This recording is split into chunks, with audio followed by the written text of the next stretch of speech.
You are listening to Arcane Carolinas, an exploration of the Carolinas' folklore, legends, myths, and modern weird. Each episode, we examine the historical context of our topic and aim to preserve some of the stories that help make this part of the world such a fascinating place.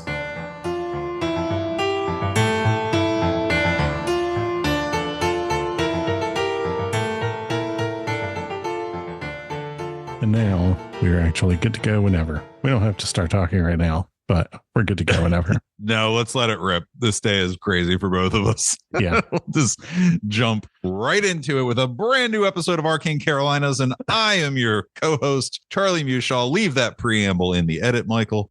I will.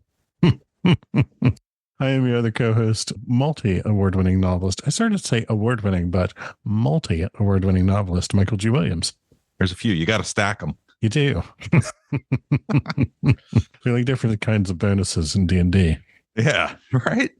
I want to use inspiration to re-roll that. That's what every revision is like. Before we get into it, hello and welcome to Arcane Carolinas. The Sasquatch is out of the bag, proverbially speaking. I am hosting a show with some cherished colleagues on Discovery called Lost Monster Files this fall. I hope you like it. And if that is the reason you are here, because you've never listened to Arcane Carolinas before, and you're like, I like the cut of that guy's jib. Or you might be like, I can't stand that guy. Where did they find him? This is where. I don't know what to say. I think that's really great, though. I think it's really awesome that something that we really enjoy doing has led to that sort of opportunity. People who do find this show via Lost Monster Files are probably going to find out that they like this show also. I would hope so. I'm pretty confident of it. So if this is your first time listening to Arcane Carolinas, we just wanted to reintroduce ourselves. This is a show about the intersection of history, folklore, and modern science as we explore strange tales from not just the Carolinas. We have episodes where we do stuff outside of the Carolinas, but mostly the Carolinas. Mostly, I would say overwhelming majority is the Carolinas. Mostly they're in the Carolinas, mostly. I think that there are so many examples of different kinds of stories. You think of all the kinds of stories that people like when they're into spooky stuff. Everything from cryptozoology to ghost stories to weird hidden history to stuff in your town that quote unquote everybody knows, but nobody ever actually remembers to tell the story. That kind of stuff is everywhere. I feel like the Carolinas are especially blessed with an inventory of those sorts of stories. And we will literally never run out of things to talk about in the Carolinas in that vein. But I feel like that's the sort of thing that people in many different places can identify with. So come on down to Arcane Carolinas. We've got a big old bucket of weird. Get your hands in it. Get it on you. Because this is a Reintroductions episode, should we talk a little about what inspired our interest in this stuff? I'm not sure exactly what they will or will not know about you, and I know they will not know anything about me. Sure. If this is the first time you're listening, go back to episode 0 and you'll find all that out. But that is true. Yeah. That is just sitting there waiting for them. But if you're oppositional and are like, I'm not going to do that, here's the nickel version.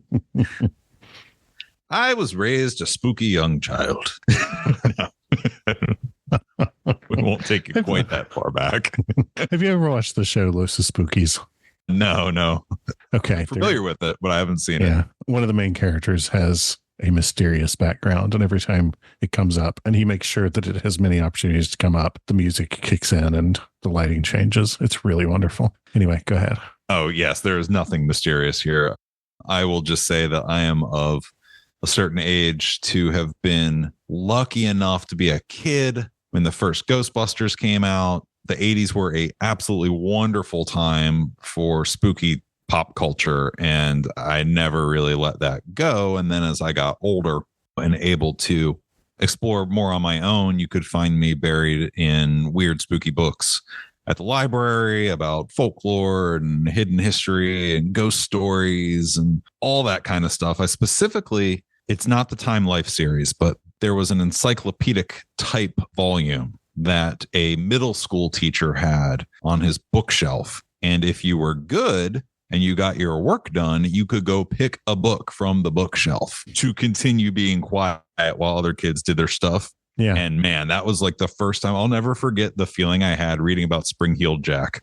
Yes. Just being like, what is this horrifying story in like 6th grade? And I was like, this is real? This is based on fact? Because that's the way it's presented. On these dates in this town, these accounts started to come in and it was horrifying. And that kept going, and the interest in that type of stuff just kept going. And I tried to support friends who had artistic endeavors that aligned with spooky things, and it just never stopped being an interest for me. Mm-hmm. And then one day, everyone had quit or gotten fired from our work. That's true. And I moved cubicles next to Michael G. Williams, multi-award-winning author. I was only single award-winning author. And I began metaphorically throwing pebbles over the cube wall at him, going, "Do you like sports? No. All right. What about this or that or whatever? What about this show? What about that show? What about this movie? What about that movie?" And eventually we figured out that we both really liked UFOs, I think, is the first one. Yes. And we started talking about UFOs. And once that foot is in the door, it just blew wide open to talk about all sorts of things, from the nature of reality and the meaning of consciousness to all sorts of topics that we cover on this podcast, cryptozoology. And then we got sent home for lockdown. And I was driving around, as one does when there's literally nothing else to do. And I saw something on the side of the road. Mm-hmm. And I pulled off and I called you within moments of having seen this and was like, we should do a podcast about all the weird stuff on the back roads and byways of North Carolina. That's how we got here. That's how I got here. Yeah. I grew up in Appalachia, in a part of Appalachia that was not totally removed from modern society, but it was pretty remote in a lot of ways. I was raised by, there's just aren't a lot of ways to say it. I was raised by fundamentalist evangelicals who had gotten really good at putting on modernist camouflage. And so they believe, and still do, in everything.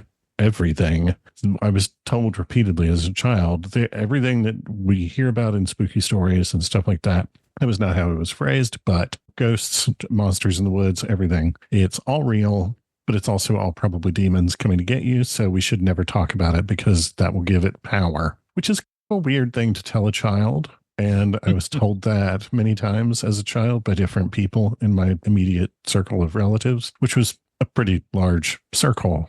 I was told that, yeah, all that stuff is real and you should be cautious because if you pay it too much attention, that will feed it. Turn its eye to you. Yeah, pretty much.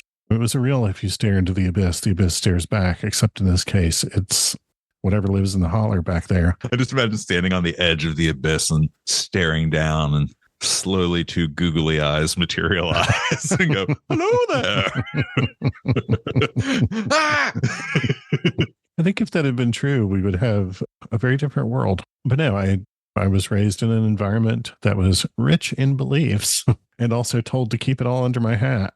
That really leads to some a deep-seated curiosity about things and an inability to find out by any means really other than going and digging it up myself. So here I am. Now, these days, I'm a spooky adult. I grew into my spookiness. Yeah. And I ended up spending my childhood buried in books about weird stuff. Now you write them. Yeah. Speaking of which, check out Arcane Carolinas Volumes 1 and 2, available now on Amazon.com. There will be links in the show notes. For all your spooky book needs. At least a significant portion of your spooky book needs. Some of your spooky book needs. Our books don't even satisfy all of my spooky book needs. The horrible addiction that you must feed. I think this is the second Dungeons and Dragons reference, but in Baldur's Gate 3, there's a character who has a curse where he must absorb magical artifacts lest he lose control of himself. Yeah. And I feel that way about spooky books. That's a particularly pernicious form of vampirism in a setting like that. He's an interesting character. Spoiler alert, if you are playing Baldur's Gate 3, this is in the first act. It's fine. You get the ability to essentially end the world with that character. Oh. Should you choose to. Mm-hmm. So I immediately was like, let's see what that does. Boom. I'm the sort of person who can't do that. I end up feeling guilty about even trying it. And then the narrator comes on and says, this is an ending of sorts. That's very funny. And the credits roll. And it's like, you can end the game that way if you want. Oh, there you go. More than one GM has experienced that. Indeed. This isn't just an intro episode. We figured we would share a cryptidy story. Not a cryptidy. It is a cryptid story. Yeah. So I'm going to jump right into it if that's okay. Please, how about it? All right. The Catawba River Runner. I'd ask you if you've heard of it, but this is actually the second time we've recorded this episode. Also, people who have listened to the show are familiar with the fact that occasionally we run into audio problems and then we have to re-record. So this is not the first time we've talked about it, but it is the first time that they've heard about it. Yep. So here we go. The Catawba River Runner. So the Catawba River runs from western North Carolina through a series of dams and reservoirs well into South Carolina, where they rename it the Wateree. And if I remember correctly, that is EE, not Y, correct? Yes, it's not describing the watery nature of the water. You never know. There are a lot of places in the world where the river's name is ultimately the River. The River. Nope. Maybe, sure, let's go with it. So the Wateree River eventually hits the Atlantic Ocean after merging with some other rivers. This waterway is very long and connected to a lot of feeder streams and other bodies of water. Mm-hmm. And it's also home to not just one, but two aquatic monsters. Okay. Arguably, the better known one in this region is Normie, the Lake Norman monster. Yes, of course. And we explored that in our 5th episode back in 2020. And I am a Normie believer. Oh, I'm totally a Normie believer. I think it's a sturgeon. I think it's just a giant fish that got trapped in Lake Norman, which is a man-made lake, and is just comfortably living out its days, growing to enormous size and feasting on the abundance of food and lack of natural predators besides man. What's the lifespan on a sturgeon? I don't remember. They are able to live for a very long time. Hold on while I look. One of my favorite lines from Strangers with Candy is, let's go there now. They can live to between 50 and 60 years old on average. Okay. Yeah, that's on average. That's pretty long time. Imagine if it was just living in this lake, thriving. With no predators whatsoever. Yeah. Damn. I like Normie. I think Normie's a great story. Go back to our 5th episode and listen to it. During that episode, we explored the Native American lore around river creatures in the region, specifically those legends of the Catawba people and the river, since the river feeds Lake Norman. Yeah. But we did not talk about the Catawba River Runner. Indeed. This was the first time I've heard of it. There's collections of Catawba folklore that say that the Catawba Nation had oral traditions of significantly sized water serpents and leeches along the river. And by leeches, they mean literally blood-sucking leeches? Like a giant horror movie mutant giant leech. Okay. And that would obviously predate the creation of the dams and the man-made lakes for hydroelectricity. Sure. Also worth noting from the region are Cherokee traditions of giant leeches. Not specific to the Catawba River, but in the larger region. The Catawba and the Cherokee were peoples who had contact with each other, but they were not necessarily allies. A lot of the time, they were in competition for a lot of the same spaces. It's interesting to me that they both had stories about this in different places. And we know this because European settlers took down stories from both nations. Mm-hmm. And looking back on it, it's a cautionary tale maybe that persists as a hyper-localized cryptid. There's something in the rivers. Hey, kids, don't go wander into the middle of the river. And there's a few very thin stories out of Mount Holly, North Carolina, all the way down to Rock Hill, South Carolina. One of which has been confirmed to be a fake water monster placed along the river where trains would see it as an advertisement for a store in Charlotte. I think that's so delightful. It's fun. It's a fake monster. Yeah, it's some good like mid-century advertising techniques, right? Yeah, totally. Before everything was totally homogenized and we had regular advertising channels. What should we do to get them to come to the store, Bill? I don't know. Let's build a monster. I really dig that. Another one was where some kids in Rock Hill said that they saw creatures in the water. One of the children later recanted. I would be curious to know more about what they said when they recanted. Oh, we made it all up. It was pretty much just we made it all up. But I wonder if their parents made them do that. Yeah, exactly. I'd be very curious. Why didn't the whole group of little rascals come forward? Yeah. Yeah, gee, boss. Just make it up. There'd be a lot of social pressure in each direction, regardless of which is true. Mm-hmm. But there's a story with a little bit more meat on the bone. Mm-hmm. December of 2019, while visiting Lake Wiley, south of Mount Holly, north of Rock Hill, a woman named Jessica Plate snapped a photo on her phone of something large breaking the surface of the water and creating a wake. She immediately went to the most unhinged social media site ever, nextdoor.com. Oh, God. To share it. Mm-hmm. Which is hilarious because I don't know what's on your nextdoor.com, but mine doesn't have anything that interesting. Mine actually, I don't know. I nearly talked about it in an episode at one point. Mine has a person who believes that there are many cryptids around and wants to warn us of them. I'm missing out. Mine's all, are we allowed to put political signs in our yard yet? Mine. I don't like that neighbor's political sign. I'm not sure. I believe in a number of cryptids, actually. I am not sure whether I believe in suburban Sasquatch.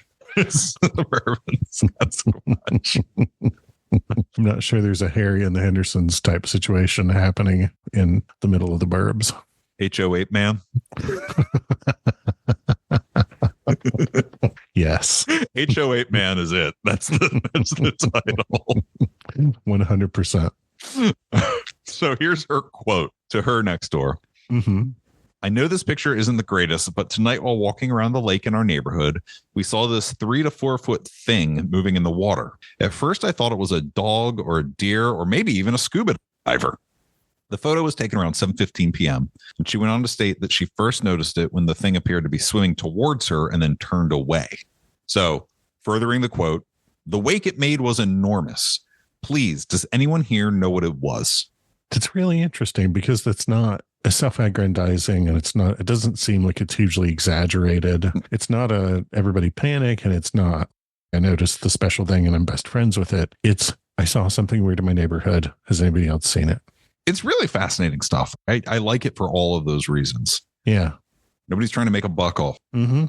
I wanted to consider the environmental factors, which if you're here from Lost Monster Files, that's my shtick, right? Mm-hmm. Let's talk about the rocks and the dirt and the temperature and could the environment support the animal? So I looked at the temperature, and on that day in that area, the temperature would have been between 39 and 42 degrees at that time. Fahrenheit. And why that matters is because some people immediately jumped to alligator, which was the very first thing I thought of. And alligators are most active when the temperatures are between 82 to 92. So they're hardcore hot weather animals. They still do stuff. They stop feeding when it drops below around 70, and they don't go dormant until below 55. Oh, but below 55, it would have been totally dormant. So there's this whole chain of things you could expect from an alligator based on where we're sitting in the temperature scale. And this temperature is far below anything that you would expect an alligator to be active in. So what about water snakes? They are very similar to alligators, and they actually hibernate when it gets cold. So breaking the surface is off. Oh, okay. But taking it back to the leech-like creatures of the Catawba, leeches vary by species, and some are able to survive in completely freezing conditions. Like freezing. Like freezing. And that's per the National Institute of Health study on different species of leeches. Like some of them, you freeze them and they're fine. Ugh. I don't know. Wouldn't it be fun if it was a giant leech? It would be, yeah. I guess. I would love it in a movie. I do not ever want to see a giant leech in person. So as far as confirming what it is, obviously we're not going to be able to do that. But I think it's really interesting to go a bit beyond the Catawba River and look into other sightings of strange animals in the larger area, specifically where they have streams and creeks that feed into the Catawba. Yeah. And I managed to find some giant snake reports in towns with feeder streams. Okay. If you trace the river north, there are feeders that come down from the Bakersfield area. And in 1877, there were newspaper reports of a 15-foot long, 2-foot around snake. 15 feet long. Mm-hmm. And what, 2 feet in circumference? Yeah, like a giant chunk of a snake. That is an enormous snake. It was 1877. Sizes get aggrandized when people are afraid. Yeah, stories true. Repeated. We've talked about this with the airship phenomena, where one town would just take the next town's story and reprint it with a little bit of extra seasoning on it. Yeah. Yeah. Our airship also had fireworks. But yeah, I feel like people also generally tend to be pretty bad at estimating sizes unless they are trained for it. Yeah. So this heckin' chunk of a snake thing was reported in the Bakersfield area in 1877. And when you jump into a more modern setting, still long ago, in the 1960s, there's reports of a farmer named Bob Humphreys from Camp Creek, North Carolina, which is due west of Charlotte, and also has feeder streams into the Catawba. Yeah. Said that he saw a giant snake on his property. That's it. Just saw a giant snake. Sure. But what you're saying is that there are people in the basin for the Catawba River who have seen creatures that could meet this standard. And really, whenever we talk about a river, we are talking about the entire basin. Yeah. There's something going on in that region besides normie. Yeah, absolutely. I love it. That's all I have. It's a short one. I just wanted to introduce ourselves and let people know what we're about. That's a pretty standard approach to an episode. We'll talk a little bit about a place. We'll get into the legend, and then we'll explore that legend. Mm-hmm. Sometimes we find out that, like this one, maybe there's something there. Yeah, it's really interesting. I wonder if there is an organization. Let me back up and say that again. I wonder if there is a reputable organization of trained zoologists, scientists, environmental scientists, I'm not sure, doing the sort of MUFON equivalent of taking reports of cryptids and filing them away. I think that's us, Michael. Oh, all right. We're not zoologists, but no. People send us reports. That's true. I'm not even remotely a scientist, but okay. I hope you liked Arcane Carolinas. If you've been with us forever, we really appreciate you. Thanks for sticking with us. If you're brand new, welcome. And either way, if you have thoughts on the Catawba River Runner, we'd be interested to hear them. Thanks for listening.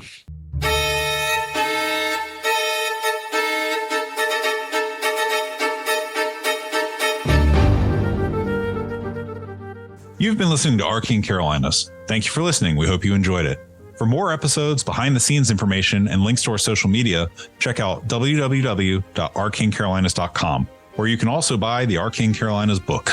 And if you like award-winning horror and science fiction, check out my books at michaelgwilliamsbooks.com. And if you have story suggestions, comments, or questions, email us at arcanecarolinas@gmail.com.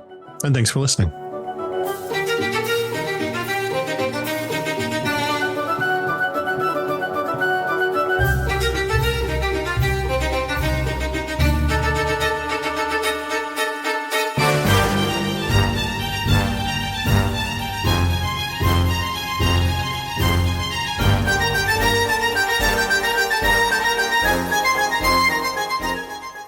Familiar with the fact that is that